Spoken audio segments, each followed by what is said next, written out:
Maya adjusts her purple dress for the 10th time, watching happy couples dance across the marble floor.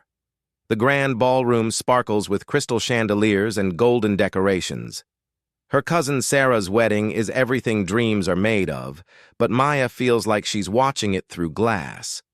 Another single cousin, she whispers to herself, sipping champagne that tastes more bitter than bubbly. At 28, Maya has attended 15 weddings in 2 years. Each invitation feels like a gentle reminder that she's still alone while everyone else finds their perfect match.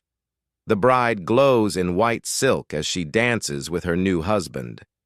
Maya remembers when they were kids, playing dress-up and planning their future weddings. Now Sarah has her fairy tale, and Maya sits at table 12 with distant relatives who keep asking why such a pretty girl hasn't found someone yet. Uncle Robert leans over from the next chair. "You know, my neighbor's son just got divorced. He's a dentist." Maya forces a smile and nods, wondering if being alone is really worse than settling for someone else's leftover happiness. The music changes to something slow and romantic. Couples flood the dance floor, holding each other close. Maya excuses herself and walks toward the bathroom, needing a moment away from all the love in the air. Her heels click against the polished floor as she passes tables full of laughing families and happy friends. In the bathroom mirror, she stares at her reflection. Her dark hair falls in waves around her shoulders, and her brown eyes look tired, despite the makeup. She's not ugly or boring or any of the things she sometimes tells herself late at night. She's just unlucky in love, or maybe too picky, or perhaps love just isn't written in her stars. When she returns to her table, most of her relatives have moved to the dance floor or the bar. Maya sits alone again, watching the celebration continue around her. She thinks about leaving early, making up an excuse about work tomorrow or a headache coming on. That's when she notices him. A man in a perfectly tailored black suit stands near the entrance, scanning the room like he's looking for someone. He's tall with dark hair and sharp features that could cut glass. Everything about him screams danger and money in equal measure. His presence makes the air feel thicker, like a storm approaching on a clear day. Their eyes meet across the crowded ballroom. Maya's heart does something strange, a flutter followed by a skip that makes her wonder if she's having a panic attack. The stranger's gaze holds hers for what feels like an hour, but is probably only seconds. Then he starts walking toward her. Maya grips her champagne glass tighter. Men like this don't approach women like her. Men like this date supermodels and actresses, not insurance adjusters who live in studio apartments and eat cereal for dinner 3 nights a week. He stops at her table, and she can smell his expensive cologne mixed with something else, something that reminds her of leather and smoke. When he speaks, his voice is deep and smooth like aged whiskey. "You look like you could use some company." He doesn't ask permission before sitting in the empty chair beside her. Maya's mouth opens, but no words come out. Up close, she can see a small scar above his left eyebrow and eyes so dark they're almost black. "I'm Vincent," he says, extending a hand with fingers decorated by a gold ring that looks heavier than her car payment. Maya shakes his hand and feels calluses mixed with softness, strength hidden under expensive grooming. "Maya," she manages, surprised her voice works at all. "Are you friend of the bride or groom?" She needs to know why this man, who clearly doesn't belong at a middle-class suburban wedding, is sitting next to her like it's the most natural thing in the world. Vincent smiles, and Maya notices his teeth are perfect except for one slightly crooked canine that somehow makes him more attractive instead of less. "Neither. I'm here for business, but that can wait." He signals to a passing waiter and orders 2 glasses of champagne without asking what Maya wants. The music shifts again, this time to something with a faster beat that gets people moving. Vincent watches the dancers for a moment, then turns his attention back to Maya. You don't look like you're having much fun at this wedding. Is it that obvious? Maya laughs, and it sounds more bitter than she intended. I love my cousin, but these family events always remind me that I'm the only one without a +1. Their loss, Vincent says simply, and the way he says it makes Maya believe he might actually mean it. What do you do when you're not sitting alone at weddings? Maya tells him about her job at the insurance company, how she investigates claims and spends her days talking to people on the worst days of their lives. It's not glamorous work, but she's good at it. She likes helping people put their lives back together after disasters. Vincent listens like her words are the most interesting thing he's heard all week. Most men at these events either talk about themselves non-stop or spend the conversation looking over her shoulder for someone better. Vincent gives her his complete attention, asking questions that show he's actually listening. Insurance investigation, he says thoughtfully. That must take a special kind of person. You have to see through lies, find the truth when everyone around you has reasons to hide it. Something like that, Maya agrees, wondering why he makes it sound more important than it feels. What about you? What kind of business brings you to suburban wedding receptions? Vincent's smile becomes something different, more guarded but still warm. I'm in the transportation business, moving things from one place to another, making sure they arrive safely. The way he says it makes Maya think there's more to the story, but something in his tone tells her not to push. The bride and groom cut the cake while Maya and Vincent talk. They discuss movies and books, places they'd like to travel, and the kind of small dreams that feel too silly to share with most people. Vincent tells her about a restaurant in Italy where they serve pasta with truffles that cost more than most people's rent. Maya describes her dream of taking a photography class and traveling somewhere she's never been. You should do it, Vincent says, when she mentions wanting to see the northern lights. Life's too short to keep putting off the things that make you happy.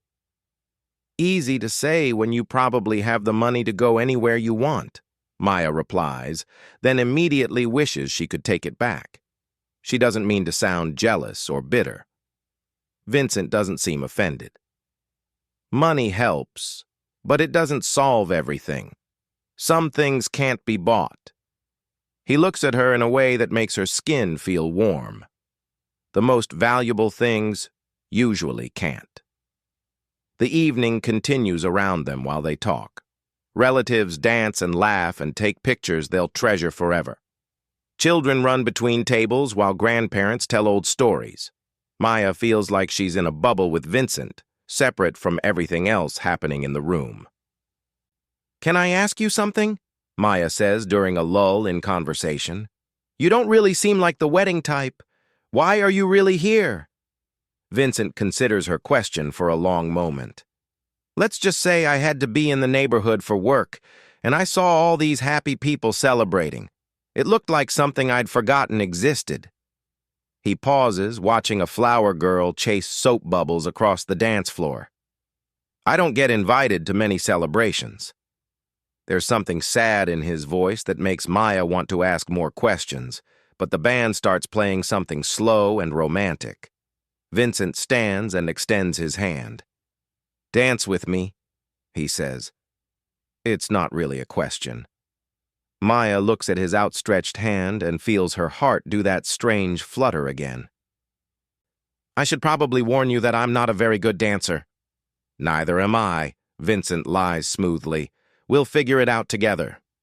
Maya takes his hand and lets him lead her to the dance floor. His arm wraps around her waist while her hand rests on his shoulder.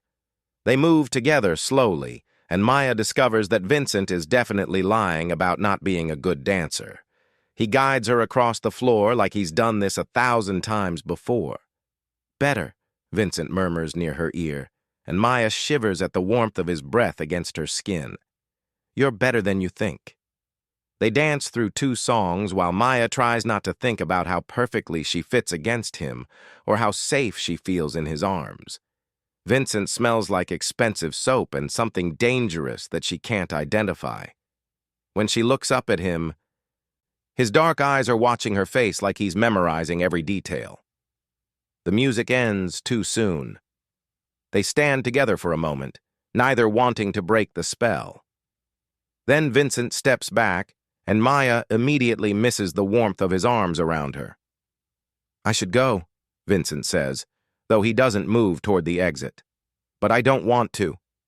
"Then don't," Maya says, surprised by her own boldness. She's never been the type to chase men or take risks with strangers. Something about Vincent makes her feel braver than usual. Vincent studies her face for what feels like forever. "You have no idea what you're asking." "Maybe I do," Maya replies, though she's not entirely sure what she's asking for either. All she knows is that she doesn't want this night to end, doesn't want to go back to her empty apartment and her ordinary life. Vincent reaches into his jacket and pulls out a business card. It's simple black paper with white lettering that just says Vincent Rossi and a phone number. No company name or title, nothing to explain who he is or what he does. "If you ever want to have dinner somewhere that serves more than wedding cake," Vincent says, placing the card in Maya's palm, "call me." Maya looks down at the card, feeling its expensive weight between her fingers. When she looks up, Vincent is already walking away. She watches him navigate through the crowd of wedding guests, moving with the kind of confidence that suggests he's comfortable in any situation. Near the exit, Vincent stops and turns back. Their eyes meet one more time across the crowded ballroom. He touches 2 fingers to his forehead in a small salute, then disappears into the night. Maya stands alone on the dance floor, holding the business card and wondering if the last hour actually happened or if she dreamed the entire thing. Around her, the wedding celebration continues. Her cousin Sarah throws her bouquet into a crowd of eager single women. Children steal leftover cake from abandoned tables. Elderly relatives share stories about their own wedding days decades ago. Maya returns to table 12 and finishes her champagne. The card feels warm in her hand, like it's holding on to some of Vincent's mysterious energy. She studies the elegant printing, wondering what kind of man carries business cards with no job description. Her phone buzzes with a text from her roommate asking how the wedding went. Maya stares at the screen, trying to figure out how to explain that the most interesting thing to happen to her in months just walked out of her life as quickly as he walked into it. The bride and groom make their grand exit through a shower of sparklers and rose petals.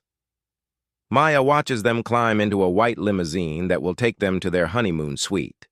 Everyone cheers and waves as the car pulls away, carrying 2 people toward their happily ever after. Maya looks down at Vincent's business card one more time before slipping it into her purse. Tomorrow she'll go back to her regular life, investigating insurance claims and eating cereal for dinner. But tonight, for just a few hours, she felt like the kind of woman who attracts mysterious strangers in expensive suits. The question is whether she's brave enough to find out what happens next. 3 days pass before Maya finds the courage to look at Vincent's business card again. It sits on her kitchen counter next to unpaid bills and grocery store coupons, looking expensive and out of place in her modest apartment. Every time she walks past it, her heart does that strange flutter she felt at the wedding. Monday morning brings the usual chaos at Hartwell Insurance. Maya sits at her gray cubicle, investigating a suspicious house fire in Queens. The homeowner claims electrical problems caused the blaze, but the fire inspector's photos show something different. Burn patterns suggest accelerant, and Maya's trained eye catches details that don't add up. "Another fraud case?"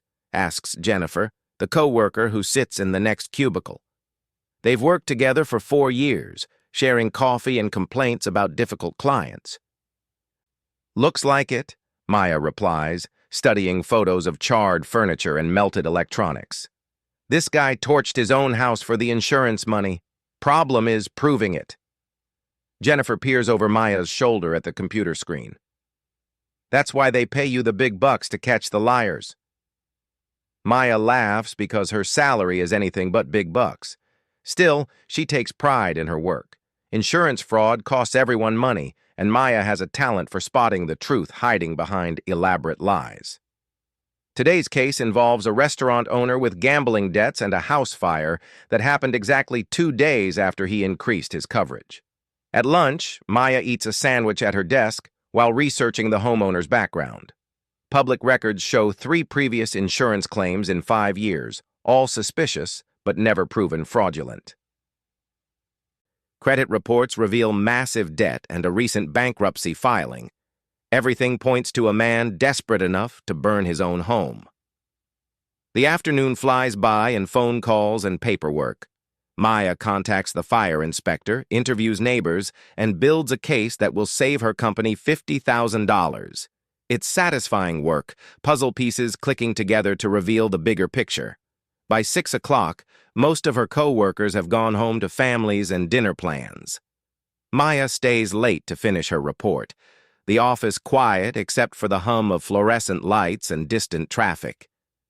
She likes the peaceful silence, the way her thoughts flow more clearly when distractions disappear. Walking to her car, Maya passes a newsstand where headlines scream about gang violence and political scandals.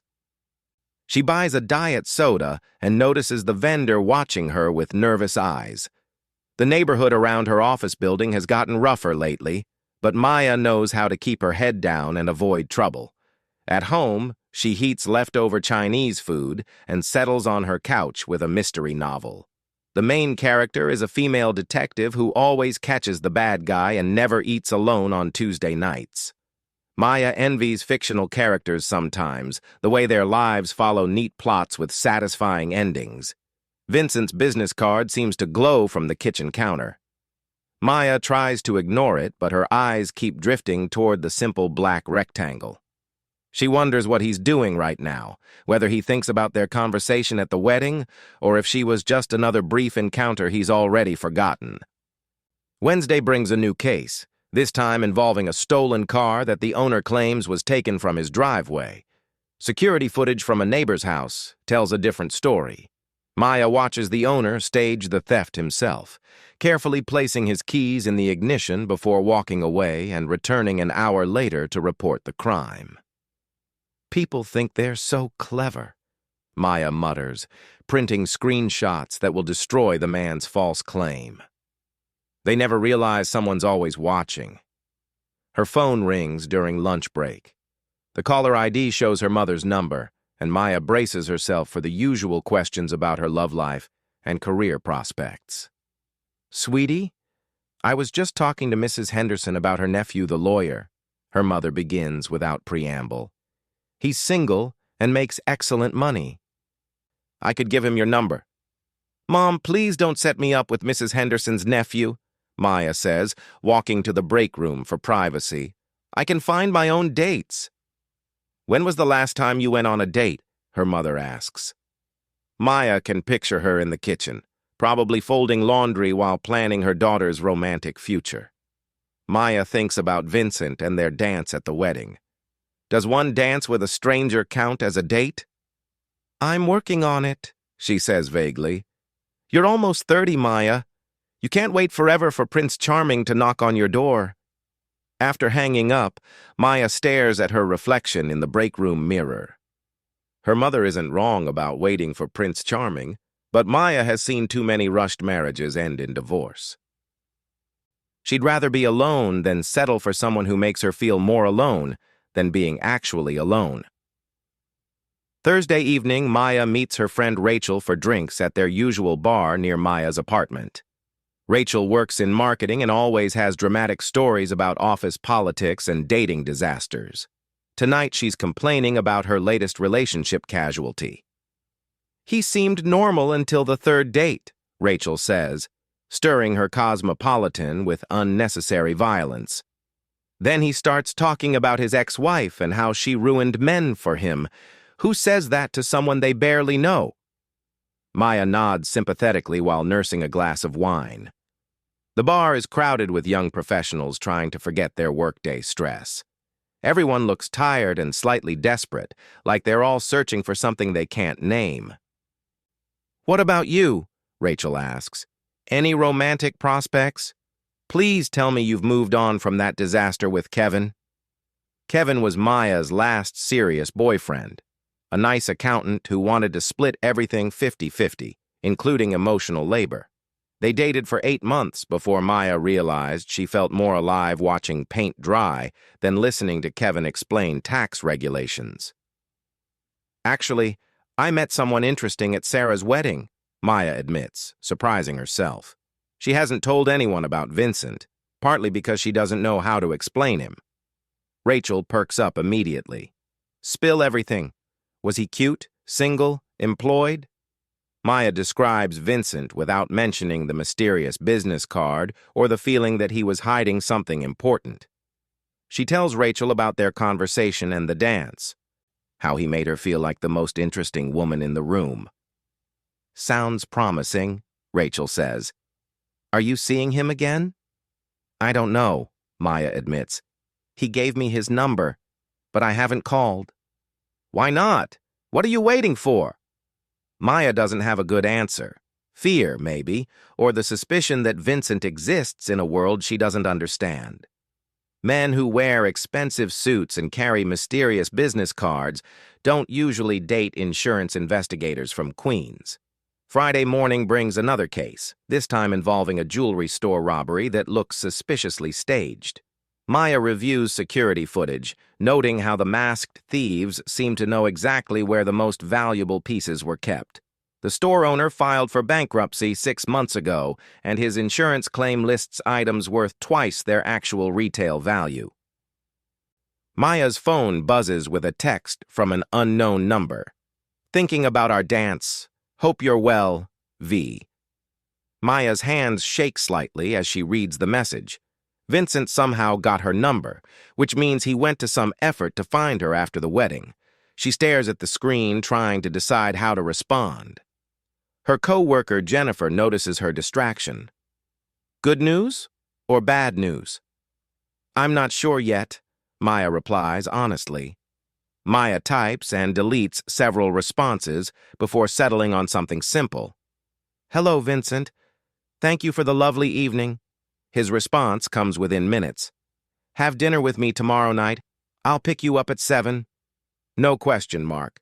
No request for her address, just a statement delivered with quiet confidence. Maya realizes Vincent probably knows where she lives, which should be frightening but somehow isn't.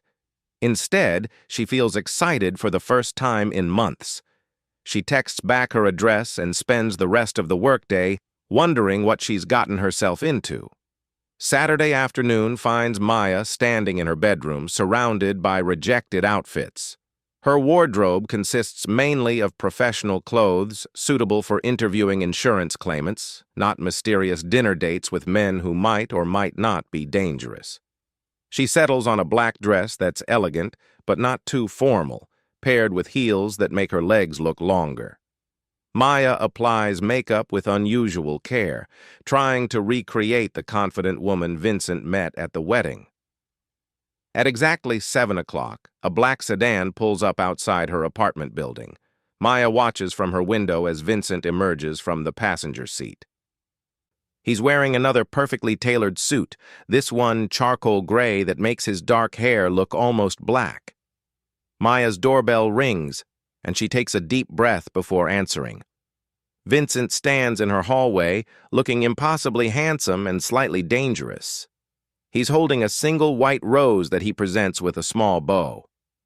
For you, he says simply. Maya accepts the flower, inhaling its delicate perfume. Thank you. You didn't have to. I wanted to, Vincent replies, offering his arm. Shall we? The sedan is as luxurious inside as it appears from the outside. Leather seats and dark windows create an intimate space separate from the city beyond.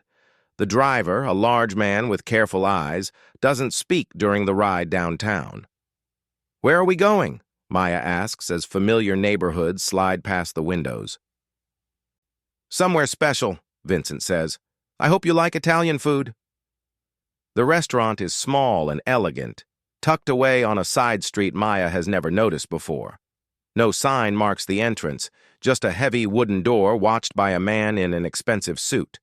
He nods to Vincent and waves them inside without checking for reservations. The interior feels like stepping back in time. Exposed brick walls display original oil paintings, and candles flicker on white tablecloths. A woman in a black dress plays piano in the corner, while couples enjoy intimate conversations over wine and pasta. The maitre d' greets Vincent by name and leads them to a corner table with privacy and perfect lighting. Maya feels like she's entered a movie, the kind where ordinary women meet extraordinary men and their lives change forever. "This place is incredible," Maya says, studying the menu written entirely in Italian. "How did you find it?" "I've known the owner for years," Vincent replies, signaling to a waiter who appears immediately. "Trust me to order?" Maya nods, watching Vincent speak rapid Italian with the waiter. His pronunciation sounds native, and Maya wonders how many languages he speaks or how many secrets he's keeping behind that charming smile. The wine arrives first, a red that tastes like it costs more than Maya's monthly car payment. Then comes antipasto with olives and cheese, followed by pasta that melts on her tongue like culinary poetry. "Tell me about your work," Vincent says while Maya savors her first bite of what might be the best food she's ever tasted. "What made you want to catch people lying for a living?" Maya laughs at his description, though it's not entirely wrong. "I like puzzles. Insurance fraud is basically solving mysteries, figuring out what really happened when everyone has a reason to lie." "And you're good at it?" "I like to think so. People always underestimate how much evidence they leave behind. They think they're clever, but there's always something that doesn't add up." Vincent listens with the same focused attention he gave her at the wedding. "What about you?" Maya asks. "You mentioned transportation business, but that seems pretty vague." Vincent's smile becomes more guarded. "I help people move things safely from one place to another. It requires a lot of trust and discretion." "What kind of things?" "Valuable things. Items that need special handling and protection during transport." Maya senses there's more to the story, but something in Vincent's tone suggests she shouldn't push. Instead, she tells him about her case this week, the restaurant owner who burned his house for insurance money. "People do desperate things when they're backed into corners," Vincent observes. "Sometimes they make choices they never thought they were capable of." "Is that experience talking?" Maya asks boldly. Vincent meets her eyes across the candlelit table. "We all have things in our past we'd rather not discuss on first dates." The admission hangs between them, honest and slightly dangerous. Maya realizes she's attracted to whatever Vincent is hiding, the mystery that surrounds him like expensive cologne. Dessert arrives without being ordered, a chocolate creation that looks too beautiful to eat. Maya takes a small bite and closes her eyes in pleasure. When she opens them, Vincent is watching her with an intensity that makes her skin feel warm. "You have chocolate on your lip," he says quietly. Maya reaches for her napkin, but Vincent's hand covers hers. "Allow me." He leans across the table and gently wipes the corner of her mouth with his thumb. The gesture is intimate and careful, and Maya's breath catches in her throat. For a moment, the restaurant disappears and nothing exists except Vincent's dark eyes and the warmth of his touch. "Better," he murmurs, but his hand lingers against her cheek for just a moment longer than necessary. The evening ends too soon. Vincent walks her to her apartment building while the sedan waits at the curb. Under the streetlight, Maya can see the scar above his eyebrow more clearly and wonders how he got it. "I had a wonderful time," Maya says, meaning every word. "Thank you for dinner." "Thank you for saying yes," Vincent replies. He steps closer, and Maya can smell his cologne mixed with the autumn air. "I'd like to see you again." "I'd like that too." Vincent's hand cups her face gently, his thumb tracing across her cheekbone. "You're not what I expected to find at a suburban wedding." "Neither are you," Maya whispers. Vincent leans down and kisses her softly, just once. His lips are warm and sure, and the kiss tastes like wine and promises. When he pulls away, Maya's heart is racing. "Good night, Maya," Vincent says, stepping back toward the waiting car. Maya watches him drive away, touching her lips where the memory of his kiss still lingers. She climbs the stairs to her apartment, wondering if she's falling for a man who might break her heart or change her life completely. Maybe both. 2 weeks of perfect dates follow their dinner at the Italian restaurant. Vincent takes Maya to places she didn't know existed in her own city. A rooftop garden hidden above a busy street where they watch the sunset over champagne. A tiny bookstore that stays open past midnight for serious readers. An art gallery opening where Maya pretends to understand abstract paintings while Vincent explains them with surprising knowledge. Each date feels like discovering a secret world. Vincent never mentions his work beyond vague references to transportation and meetings. Maya stops asking direct questions, sensing the invisible walls he's built around certain topics. Instead, she learns other things about him. He speaks 4 languages fluently. He's read more books than anyone she's ever met. He tips generously and treats service workers with respect that suggests he hasn't forgotten what it's like to work hard for money. Maya finds herself thinking about Vincent constantly. At work, she catches herself smiling at nothing while investigating routine fraud cases. Her co-workers notice the change in her mood, but Maya keeps the details private. How can she explain dating a man she knows almost nothing about, except that he makes her feel more alive than she's felt in years? Their 5th date takes place at a cooking class in Little Italy. Maya burns the garlic while Vincent creates perfect pasta sauce with the ease of someone who's spent time in real Italian kitchens. They laugh together as Maya's attempts at food preparation end in minor disasters. "I should stick to investigating insurance claims," Maya says, scraping burnt bits from a pan while Vincent rescues their dinner. "Everyone has different talents," Vincent replies, stirring the sauce with professional skill. "You catch liars for a living. That's much more useful than making pasta." After class, they walk through the neighborhood while Vincent points out restaurants owned by families he knows. Maya notices how other people react to him. Shop owners nod respectfully when they pass.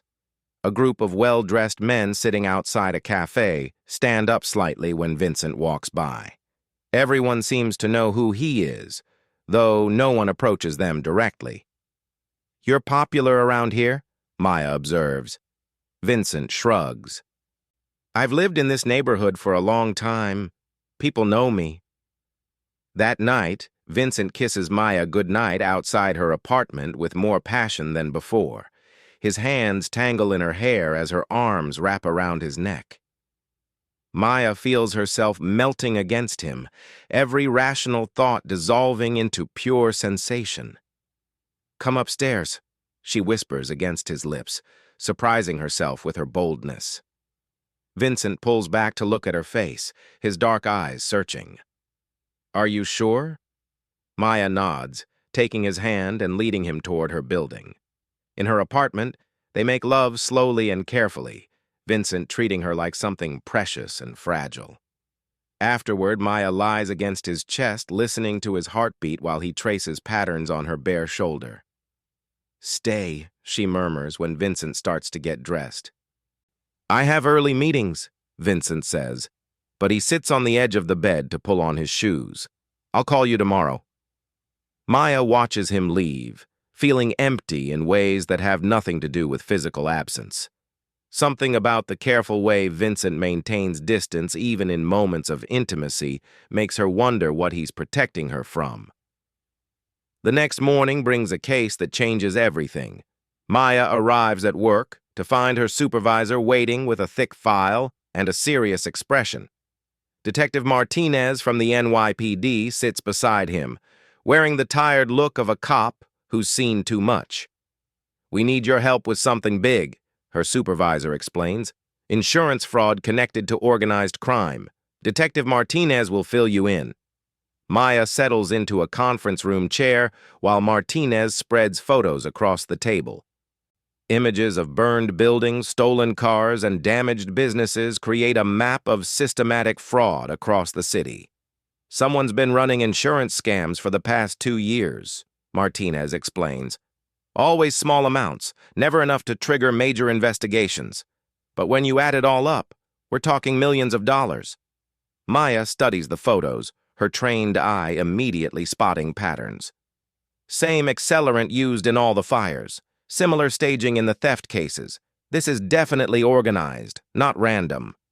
Exactly. We think it's connected to the Rossi crime family. Ever heard of them? Maya's blood turns cold. Rossi? Vincent Rossi runs their operations now. Took over from his father 5 years ago. Smart, careful, keeps his hands clean. We've been trying to build a case against him for years. The room spins slightly as Maya processes this information. The man she's been dating, the man she's falling in love with, is apparently a crime boss.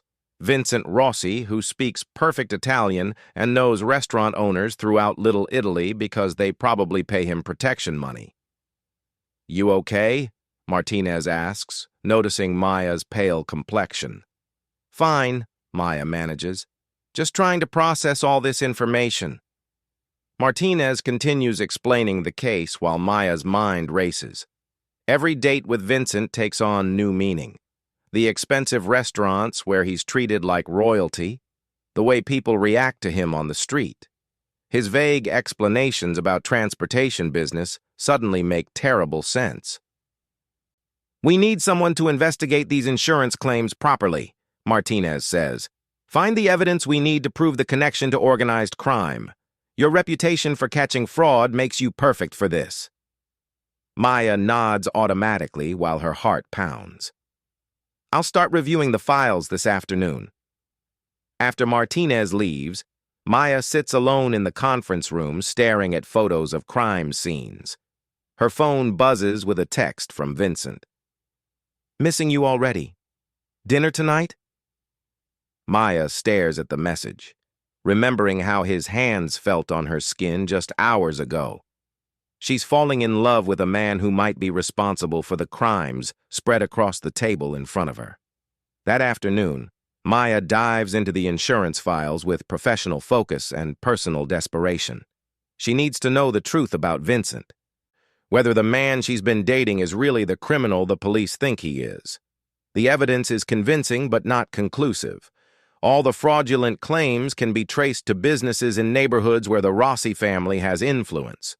The timing of incidents corresponds with periods when other criminal activity increased, but there's no direct evidence connecting Vincent personally to any specific crime. Maya works late into the evening, building timelines and analyzing patterns. Her phone rings several times with calls from Vincent that she lets go to voicemail. She's not ready to hear his voice while staring at evidence of his possible crimes. Around midnight, Maya's apartment buzzer rings. She checks the security monitor and sees Vincent standing outside her building looking concerned. Maya's finger hovers over the button to let him in, torn between wanting to see him and needing to protect herself from whatever truth she might discover. She buzzes him up. Vincent knocks gently before using the key she gave him 3 days ago. Maya sits on her couch in pajamas. Surrounded by case files, she quickly tries to hide under magazines. You missed our dinner, Vincent says, sitting beside her. Are you feeling all right? Just tired, Maya lies. Work has been stressful lately. Vincent studies her face with the same intensity he's shown since their first meeting. What kind of stress? Maya looks into his dark eyes and wonders if she's seeing a loving man or a dangerous criminal. Vincent, what exactly do you do for work? Something shifts in Vincent's expression, a curtain falling over his features. Why are you asking? Because I care about you and I realize I don't really know anything about your life. Vincent is quiet for a long moment, his hands clasped in his lap. When he speaks, his voice is careful and measured. My family has been in business in this city for 3 generations. We provide services to people who need things done quietly and efficiently. What kind of services? Protection. Mediation when conflicts arise. Sometimes we help people solve problems that can't be handled through normal channels. Maya recognizes the careful language, the way Vincent speaks in euphemisms that could mean anything or nothing. Are you in the Mafia, Vincent? The question hangs in the air between them like a loaded gun. Vincent doesn't answer immediately, and his silence tells Maya everything she needs to know. It's not that simple, Vincent finally says. My family's business operates in gray areas, but we're not the criminals people think we are. The police think differently.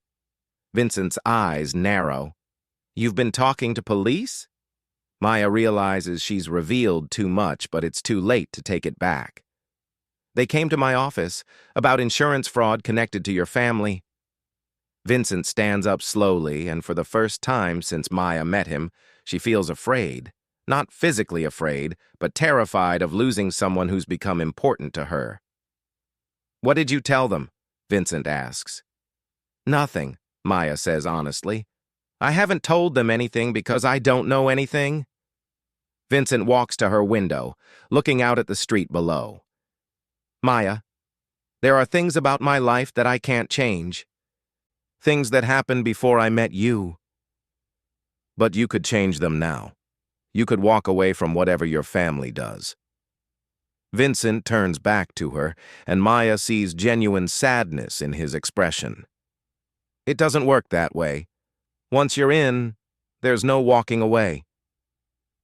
They stare at each other across the small apartment, two people from completely different worlds who somehow found each other at a wedding. Maya wants to go to him, to promise that she doesn't care about his past or his family's business. But she also knows that loving Vincent means accepting a life she's never imagined, with dangers she can't even anticipate. I need time to think, Maya says quietly. Vincent nods, pulling out his phone. I'll send a car for you when you're ready to talk. Vincent, wait. Maya stands as he heads toward the door. Do you love me? He stops with his hand on the doorknob. More than you know. That's why I'm leaving. After Vincent goes, Maya sits alone with the case files she couldn't hide fast enough. She opens one folder and finds herself looking at a photo of a burned restaurant in Little Italy. The same block where Vincent took her for their first dinner. Maya's phone rings. Detective Martinez's number appears on the screen. We got word that Vincent Rossi might know about our investigation, Martinez says without preamble. Has he contacted you since this afternoon? Maya looks toward her door, where Vincent stood just minutes ago. No, she lies. No contact. Good. We're moving forward with surveillance. We'll need you to continue investigating the insurance claims, but be careful. These people don't hesitate to eliminate threats. After hanging up, Maya realizes she's now lying to both sides. She's protecting Vincent from the police while possibly helping build a case against him. She's fallen in love with a man who might be everything she's spent her career fighting against. Maya spends the weekend alone in her apartment, avoiding Vincent's calls and text messages. She reviews every moment of their relationship, looking for signs she missed or ignored. His expensive clothes and cars, the way people treated him with fearful respect, his reluctance to talk about work or family. All the clues were there, but Maya was too enchanted to see them clearly.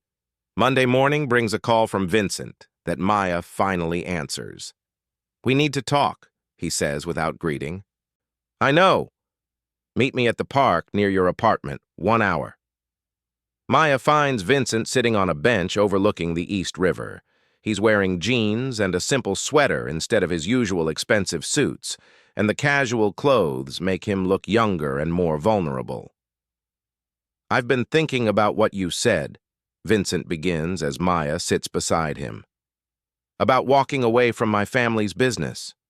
Maya's heart jumps with hope. And? It's complicated, but maybe not impossible. Vincent looks out at the water instead of meeting her eyes. There would be consequences. People I care about might get hurt. What kind of consequences? The kind that could include you if we stay together. Maya feels cold despite the warm autumn sun. Are you saying we can't be together? I'm saying you need to understand what you'd be choosing. My world isn't safe or normal.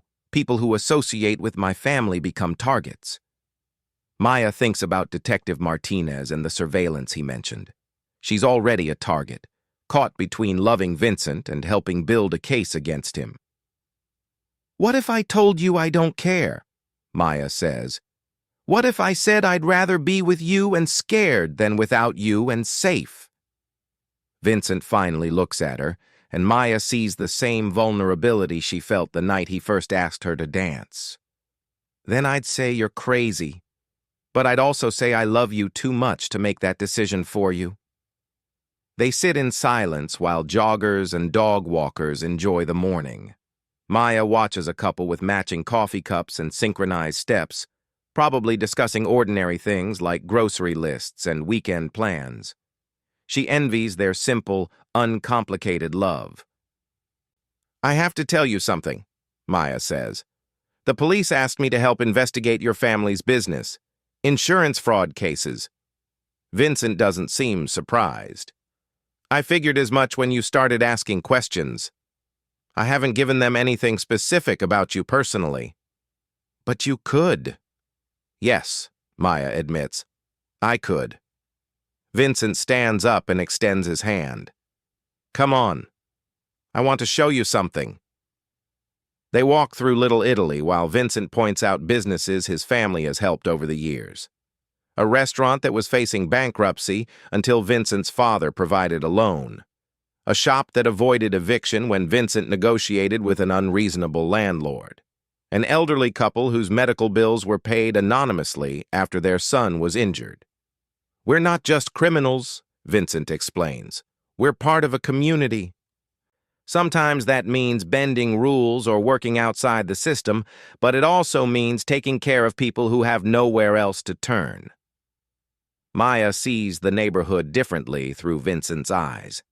Instead of a criminal empire, she sees a complicated network of loyalty and protection.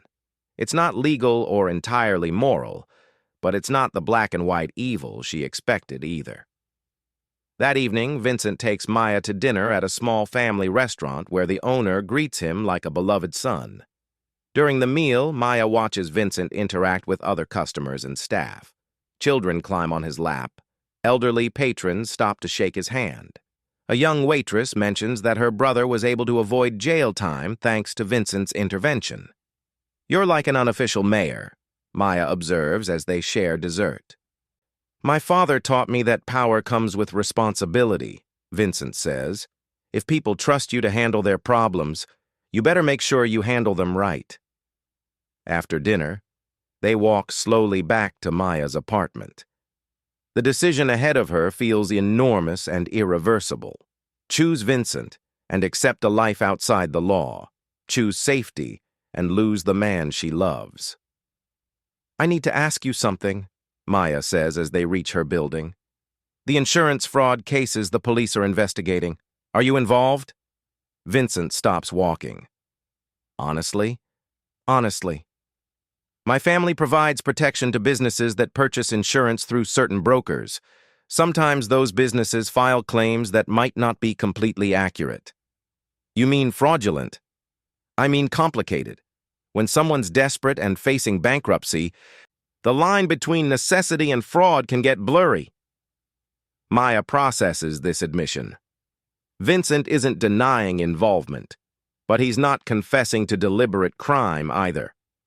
Like everything about him, the truth exists in shades of gray. At her apartment door, Vincent cups Maya's face in his hands. I won't ask you to choose me over your principles or your safety, but I will ask you to choose carefully, because whatever you decide will change both our lives forever. Vincent kisses her gently, then walks away without looking back. Maya watches his tall figure disappear into the night, knowing she's reached a crossroads that will define everything about her future. Inside her apartment, Maya finds a manila envelope that wasn't there when she left. Her name is written across the front in elegant handwriting. Inside, She finds a letter from Vincent and a check for $50,000. The letter explains that the money is for Maya to disappear if she chooses to testify against his family. A new identity in a safe place far from New York. Vincent writes that he loves her too much to let her sacrifice her safety for him, but he also can't ask her to sacrifice her integrity. The choice is hers. Maya sits at her kitchen table with the letter in one hand and the check in the other. Through her window, she can see the lights of the city where Vincent builds his complicated empire of protection and crime. Tomorrow she'll have to decide whether to help the police destroy the man she loves or find a way to build a life with him, despite everything she believes about right and wrong. Maya folds the letter carefully and puts it in the drawer with Vincent's business card from the wedding. Some decisions can't be rushed, and some choices change everything about who you thought you were. Outside, the city continues its ancient dance of secrets and survival, while Maya sits alone with the biggest decision of her life.